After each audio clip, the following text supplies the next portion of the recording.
couldn't countries because we have different time zones. So it's an evening here. So as we proceed, today we'll be talking about the Boers. Who are the Boers?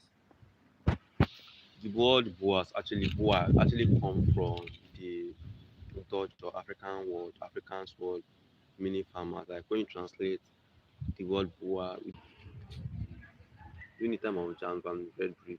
So actually it's as a result of this Dutch Indian company stopping by around Cape. And the reason why they actually stopped by was like, wow, the Cape was also a fertile line. That's one of the reasons which even contributed to the Boers actually staying there. When you look at the Boers, like where did these people come from? Like what's their origin? Should be our first question. Like where did these people come from? Actually the Boers actually came from France. They are migrants from France, from Dutch, and from Germany. That was during the year 1652. That's when the Boers were actually established. So with time, these Boers started to live in South Africa. They started to farm the land along with their slaves. And by the year 1707, the Boers were around 1,779. Yeah, that was the actual number. Now with time, the British actually interfered with their way of living. They stopped um they stopped them from migrating, like people from migrating to them. And the reason why the British actually interfered, which I will actually be explaining later.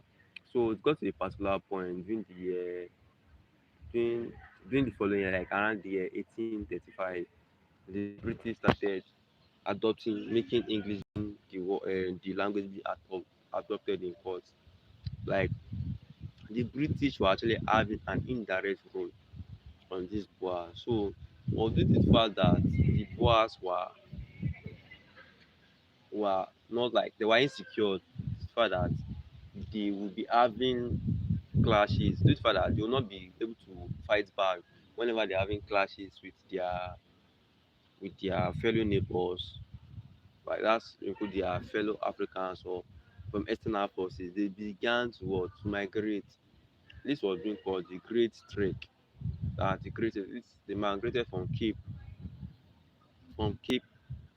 to the Orange to the Free State. Like they crossed the Orange and they crossed the Orange and the Valley rivers. Yes, so they crossed those rivers and to the present day to what is called Free State, that the Free State transfer. So during the Great Strike, they were about 10,000. Like these guys were about 10,000 the number. So they migrated northward in order to avoid influence of the what are they calling them, of the British. So they migrated northward.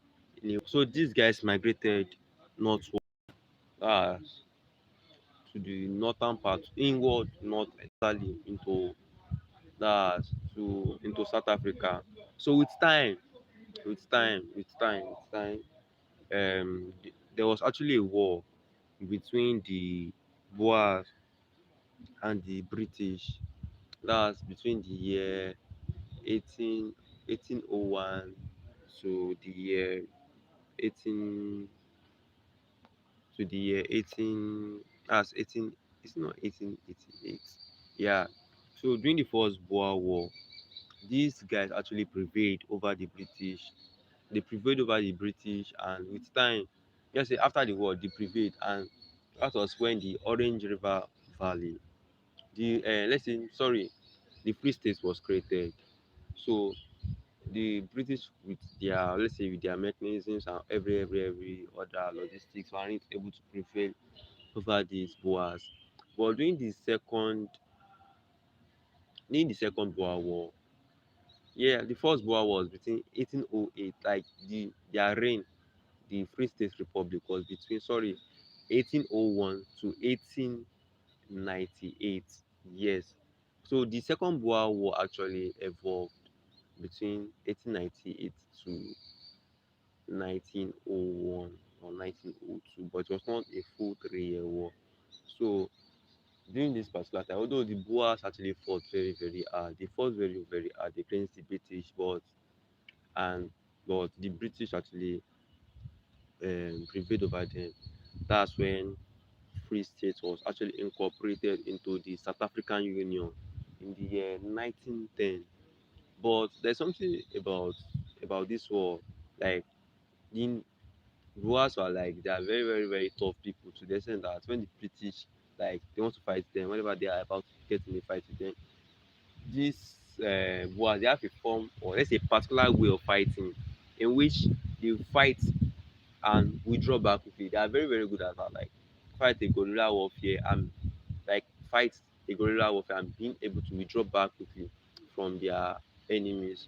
But with time, sha, they were defeated in the Second Boer War. But these people began to evolve. Now, when it comes to their culture, their identity, and the way of living, these Boer people they live in a way that they really love agriculture. That even during their existence, before their migration, when they were farming, before even the inventor of the First Boer War, these guys, due to their love for farming, even made the agricultural market even very, very unstable for even their fellow African neighbors, that which shows how much into family they were into, that they really love. So from there, these Boers, it became, let's say it was part of their culture. Like even during the time they migrated into Free State, these Boers, whenever a Boer is to have a farm, whenever they are meant to have a farmland, they used to have a farmland of 2,400 acres, and the farmland is always in a way that a farmhouse is in between or is being surrounded by the being surrounded all together. It's being surrounded around by their farmland. It's been like an orchard, you understand? So another place where actually you can find the Boer interest, their interest, like these guys actually they love mining, like they're actually good in mining, they mine a lot, they love mining. So when it comes to their cultural, what they love doing, that includes mining and agriculture. Those guys love mining and agriculture. So apart from mining and agriculture, their religious belief, they call them Calvinists, like they are the Protestant Christians. Their belief is that they see themselves as these um, Christians, these white Christians, that they are being allowed to dominate over other what are they calling it, other tribes. Like that's actually their religious belief back then, like early, even from the late, from the 16th, 17th, 18th, and 19th century, which even contributed to their to the Boer War, because during the year 1835, the British started were against this slavery. They were against the Boer enslaving people.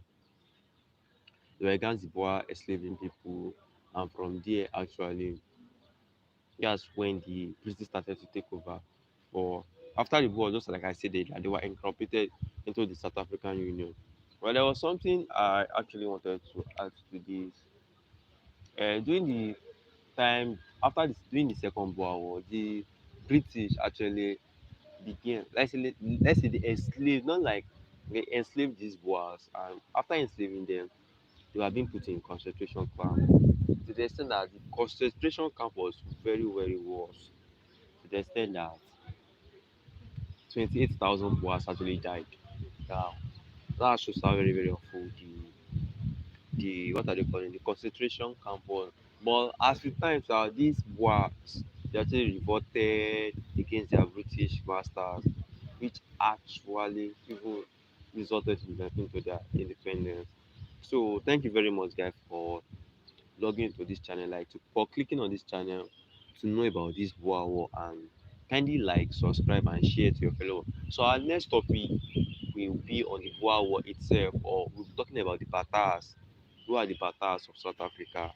So Thank you guys for clicking on this channel. Do have a wonderful day, and if you're in the night, do have a wonderful night rest. Thank you very much, guys. Bye.